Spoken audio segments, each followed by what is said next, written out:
Hi people, hope you're doing well. This is the third video, but the second installation of the Road to Code with Prodigal Programmer. I don't have any type of special magic intro for today.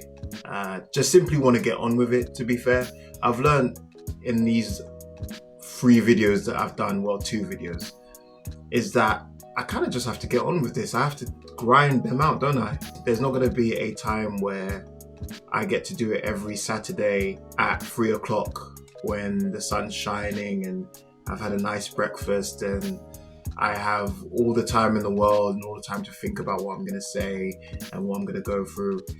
There's going to be videos like this where it's 9:40 at night and I've just kind of got to get through this. I need to learn this craft, I need to learn this skill, move on to the next subject, the next task, the next challenge.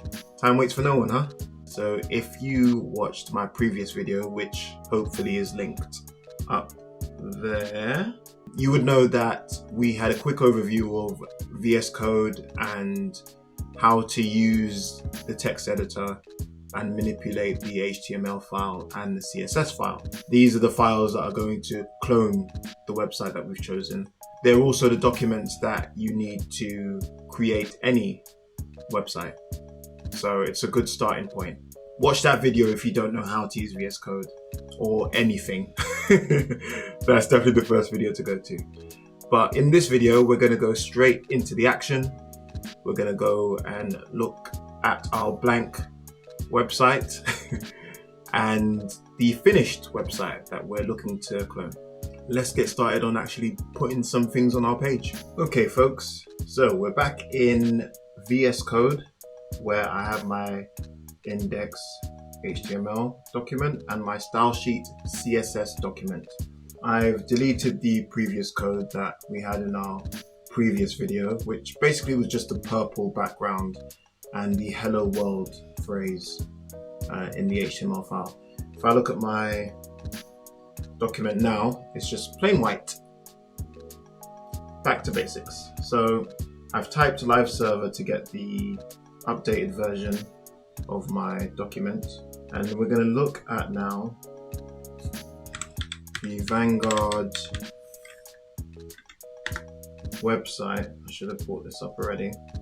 So I'm going to have the actual website up in another tab so we can compare what we're doing with what the actual website looks like when it wants to load.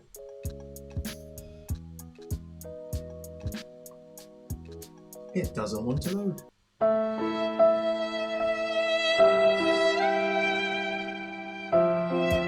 That was almost embarrassing. And by the way, also links to other pages on the website we're not going to clone because that would take much longer than a month. I'm planning to do this in a month. I don't know if I'm going to, but you know, you gotta try, man, you gotta try. I've got a full-time job, by the way. Anyway, so we'll start with the navigation bar, which is here and also the top here. It's the kind of intro or header to the landing page. So let's start. I guess we'll start with the first thing on the page, which is this Vanguard logo. If I was to press inspect, we can see what this is. That's a trick, by the way, guys. If you want to see the code from a website, just press right click something and press inspect, and it will take you straight away to what that content is. We can see that this is a image file, or it's in an image tag anyway. It's probably an actual image. And saying that, actually, we need to download all of the images. To do that, I could go to application and find all the images here. I found that pretty quickly. I'm surprised about that. I think these are all the images on all the web. No, this is just for this landing page. I'm sure. Let's make sure. Let me bring this down. have a look. Yeah, okay, so we've got these ones here, which we saw in the application folder. Saw that, didn't see that. But we'll find it. So that's good to know. Okay, so all the images are actually here. That's fun. So I'm sure we can download it by just clicking save image.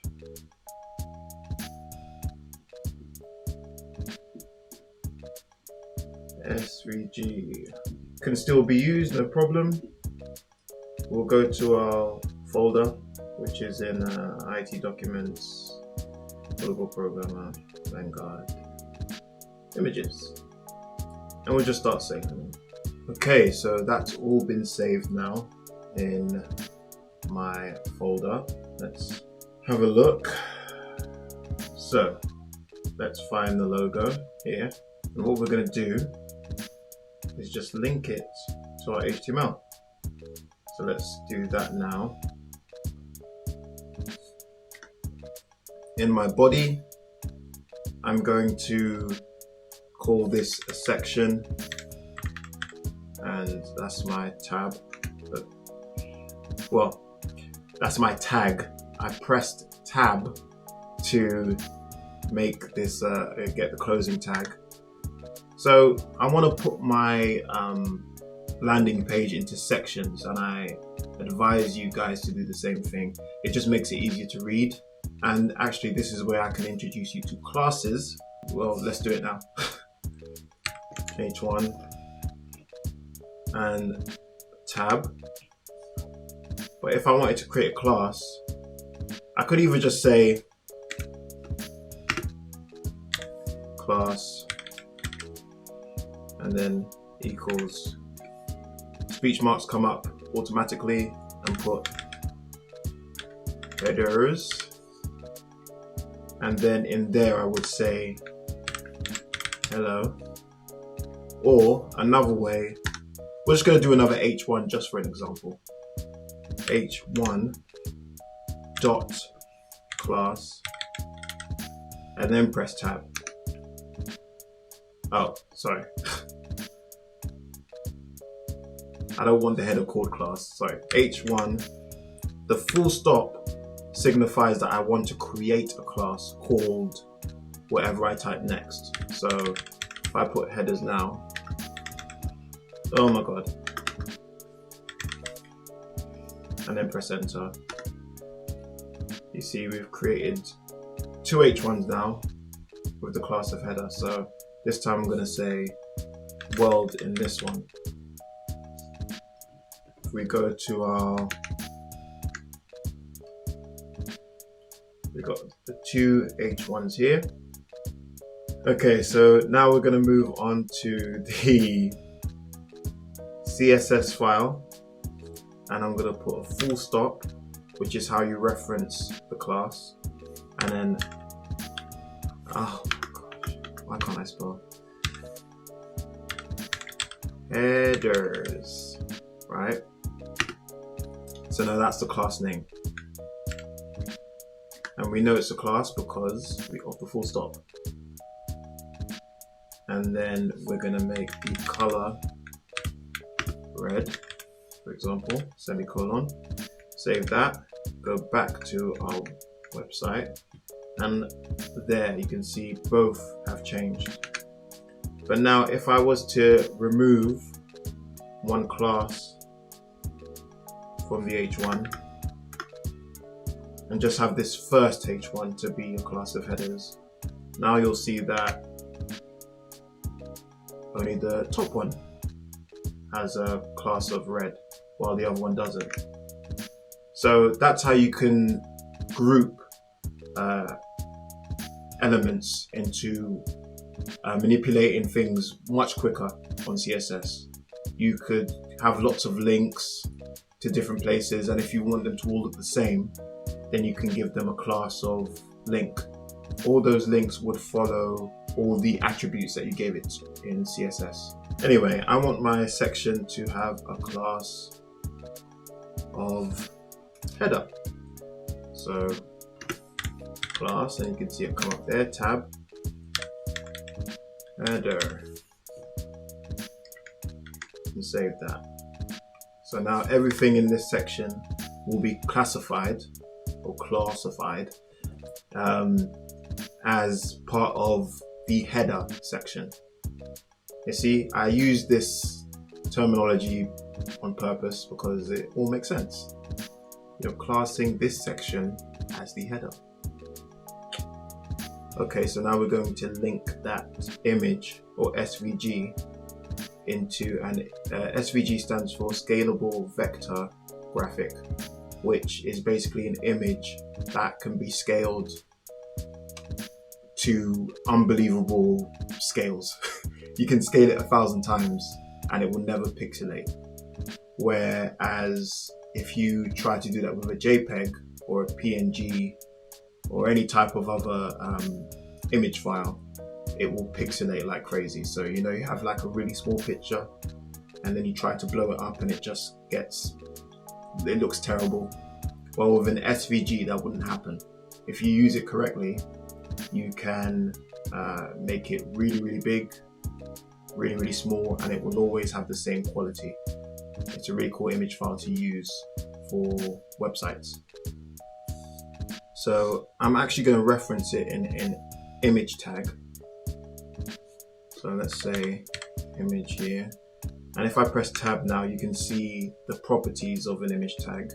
You need a source attribute here, and that is the URL for your image. So what we're going to do is go to images. I did / there to get to that, and then I remember the logo was called logo, and the alt is I think it means alternative. Just in case the image doesn't show up, you could use this for a way of describing the picture, and I think it helps people who maybe won't be able to see the website but they could hear it. So I could say Vanguard logo. If something happened like the image file was broken, or maybe it didn't exist in the images folder anymore, it would show up as just Vanguard logo. So let's save that and see what it looks like. Oh, perfect. It just shows up just like that. And it's actually in a good place. Well, I said that. It looks like it's in a good place, but realistically, it's nowhere near where it should be. So we're gonna learn how to actually move that over. But again, this is just supposed to be a short video. But if you like what you saw in today's episode, then please like and subscribe. Bye.